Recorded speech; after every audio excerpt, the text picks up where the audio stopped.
لین دین میں درستی اور کبائر سے بچنے کی تاکید ہے۔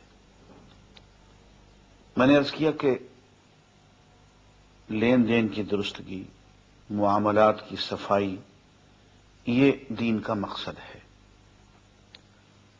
اور کبائر، کبیرہ گناہ، ان سے بچنا مومن کی شان ہے۔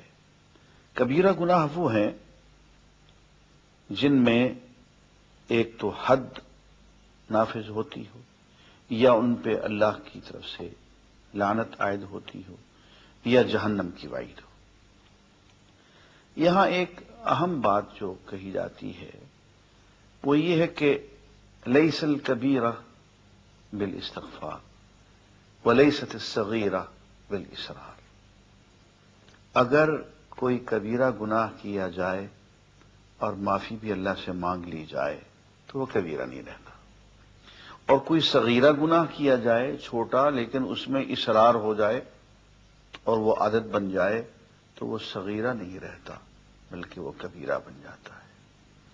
اور اس سلسلے میں ایک بزرگ کا قول مجھے بہت پسند آیا کہ صغیرہ اور کبیرہ کے چکر میں کیا پڑتے ہو، یہ مت دیکھو کہ کیسی نافرمانی کی ہے، چھوٹی نافرمانی کی ہے یا بڑی نافرمانی کی ہے، یہ دیکھو نافرمانی کس کی ہے۔